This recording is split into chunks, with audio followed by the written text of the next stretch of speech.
president's team is almost certainly right when they say they'll survive, no heads are going to roll, and that's because none of the media that they care about are holding them to account. The absurd and dangerous leak of sensitive information about the attack on the Houthi rebels in Yemen to Jeffrey Goldberg of The Atlantic. Some of it's been contradictory, but what has been most revealing is how it has smoked out some of the president's media allies as either propagandists or just completely unwilling to challenge anything that this administration does. I mean, literally willing to defend the Trump administration no matter what the conduct. Because just think for a moment how the right-wing media would react to this story if it had happened during the Biden administration. This would be nonstop. There would be calls for impeachments and hearings. But most importantly, even though I often criticize the liberal media in this country, most of them would also be joining in the criticism, just as most did, for example, of Biden's atrocious debate performance, right? Or, maybe an example even more directly relevant, his mishandling of classified documents. No one was saying he should be prosecuted, but they were saying it was wrong, it was bad. I'm going to be taking your calls on this in a moment, but hear me out. I guess we shouldn't be surprised that his cabinet, right, would minimize it. It's a separate issue. Attorney General Pam Bondi, for example, did a news conference yesterday. After all, she would lose her job if she didn't defend the president. She completely dismissed the prospect of a DOJ investigation into how the leak occurred, which any other administration, Republican or Democratic, would have done. And then made a wild pivot to deflect. And, remember, the best defense is a good offense. Well, first, it was sensitive information, not classified, and inadvertently released. And what we should be talking about is it was a very successful mission. Our world is now safer because of that mission. We're not going to comment any further on that. If you want to talk about classified information, talk about what was at Hillary Clinton's home that she was trying to bleach bit. Talk about the classified documents in Joe Biden's garage that Hunter Biden had access to. This was not classified information, and we are very pleased with the results of that operation and that the entire world is safer because of it. Man, come on. Putting aside that BleachBit was a computer program, it was the name of the computer program. Even Hillary Clinton, who was, as I have said many times, very wrong to have the server in her basement, never got close to revealing these kinds of secrets. Hunter Biden, what does Hunter Biden have to do with this? You really want to go back to keeping classified documents in your home, like in your bathroom? That's really where they want to go on this? Again, starting with these cabinet officials, Secretary Pete Hegseth was the one who shared the highly sensitive information. There's been questions today about some other texted information that gave away some degree of strategic efforts being made by the administration. But Secretary Hegseth's defense was that it's just not a big deal. Nobody's texting war plans. I noticed this morning out came something that doesn't look like war plans. And as a matter of fact, they even changed the title to attack plans because they know it's not war plans. There's no units, no locations, no routes, no flight paths, no sources, no methods, no classified information. Because, announcing when you're going to attack isn't classified. Imagine if Biden's Defense Secretary Lloyd Austin had tried that defense, if this had happened to him. Can you imagine? He talked about a surprise attack hours before it was launched. Look, we actually know how any sane administration would respond because we know how this administration treats it when it's not politically sensitive. We learned last night from an NBC News report that a longtime Department of Homeland Security employee who accidentally sent unclassified details of an upcoming ICE operation to a journalist in late January was put on administrative leave and told late last week that the agency intends to revoke her security clearance. This is way more serious. But no accountability. Look, it makes these defenses so absurd that I hoped even the typically subservient right-wing media wouldn't just cover. And yet, I was disappointed again. Some folks apparently saw this as just another chance to suck up to Donald Trump by helping him out of this embarrassing jam. Look, I don't know if the president and his team followed some of the folks at Fox News or vice versa. But this is Fox News host Jesse Waters earlier this week, writing the whole thing off as just a minor technical snafu. Did you ever try to start a group text? You're adding people and you accidentally add the wrong person. All of a sudden, your Aunt Mary knows all your raunchy plans for the bachelor party. Well, that kind of happened today with the Trump administration. Mike Waltz was putting together a group chat on Signal, an encrypted app, with the Secretary of Defense, the VP, and a bunch of other national security officials to collaborate on whether to strike Iranian proxies in Yemen who keep firing missiles and shutting down shipping. Well, National Security Advisor Mike Waltz accidentally added a reporter to the group text, and not a good reporter. Jeffrey Goldberg from The Atlantic, one of the biggest hoax artists around. Well, he heard some things he probably shouldn't have, but could have been a wee bit of a security breach. Can you imagine if this wee bit of a security breach had happened during the Biden administration? Can you imagine what they'd be saying? And that's the part about it that is so dishonest. Fox News host Will Cain tried to sell this whole thing as some kind of win for the Trump White House.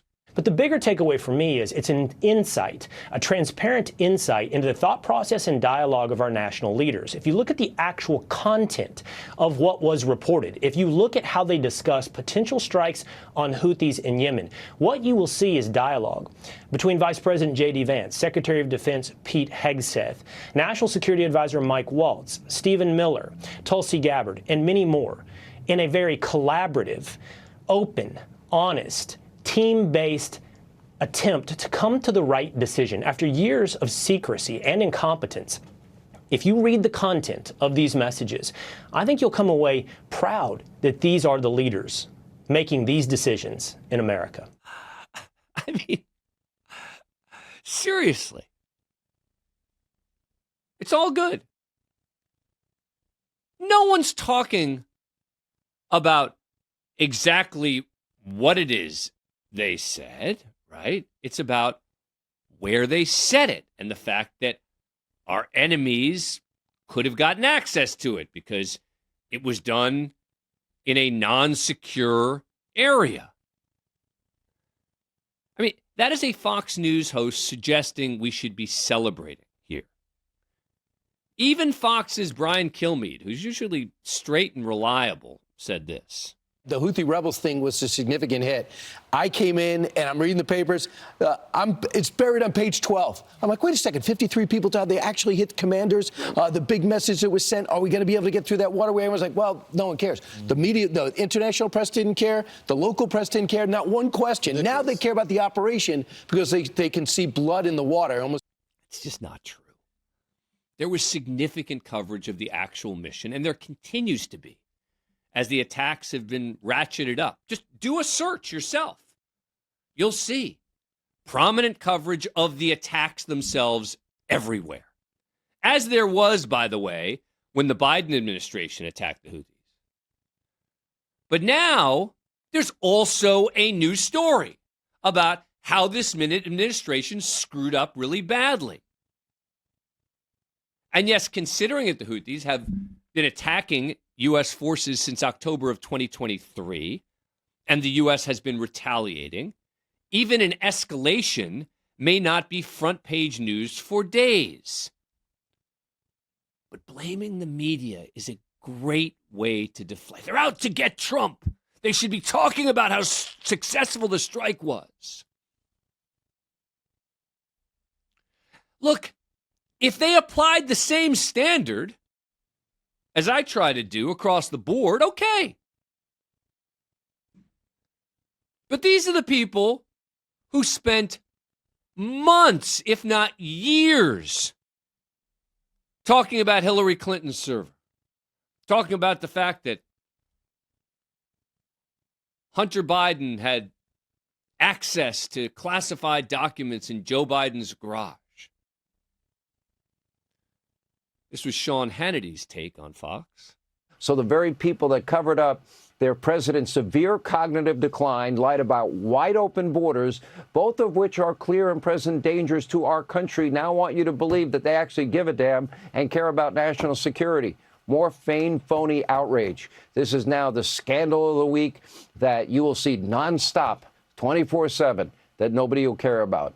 Now, by the way, it's not only a smear, but it's waged by the left. That's all they've got, and their bingo cards. Most of the straight shooters out there can criticize the Democrats for covering up for Biden, as I did mercilessly, and also say that this is a big story. But most importantly, it would be a huge story to Hannity and Jesse Waters and Will Cain if the tables were turned.